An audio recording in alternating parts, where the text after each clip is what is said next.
በስመ አብ ወወልድ ወመንፈስ ቅዱስ አሐዱ አምላክ አሜን።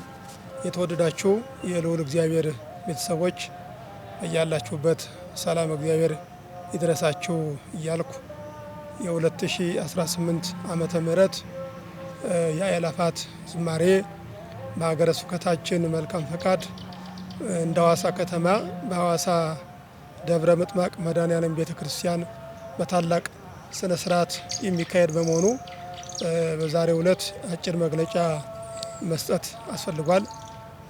ስለዚህ መግለጫውን የደብራችን ፈለገ ሃይማኖት ሰንበት ትምህርት ቤት ሰብሳቢ ዲያቆን ማስረሻ ለማ ያቀርብልናል። ቀጥታ ወደ ዲያቆን ማስረሻ። በስመ አብ ወወልድ ወመንፈስ ቅዱስ አሐዱ አምላክ አሜን።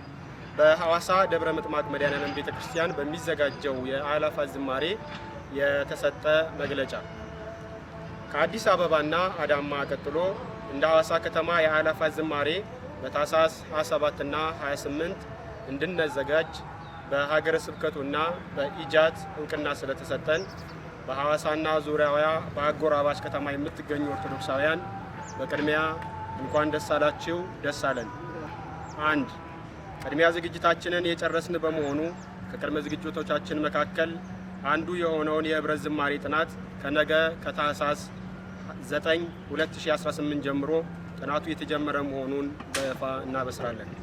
ሁለተኛ በሐዋሳና ዙሪያ ያላችሁ ኦርቶዶክሳውያን የህብረት ዝማሬውን በያላችሁበት ሆናችሁ በደብሩ ሚዲያና የቴሌግራም፣ የቲክቶክ እና የዩቲዩብ ገጽ ስለሚለቀቅ ዝማሬውን እንድታጠኑ እናሳስባለን።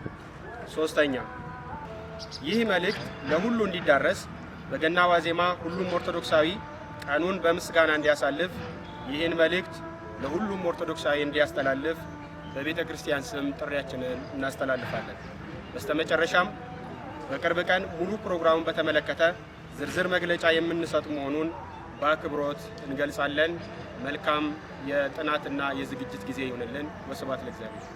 እሺ፣ እንግዲህ የተወደዳችሁ የእግዚአብሔር ቤተሰቦች በቀጣይ የፕሮግራሙን በተመለከተ ሙሉ ዝርዝር መግለጫ የምንሰጥ ይሆናል።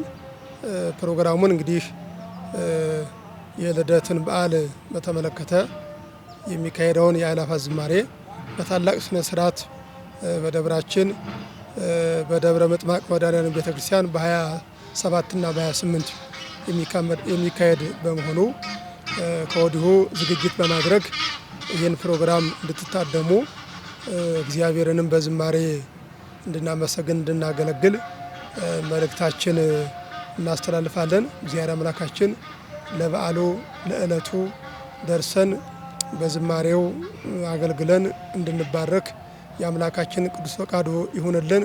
ወስብሐት ለእግዚአብሔር።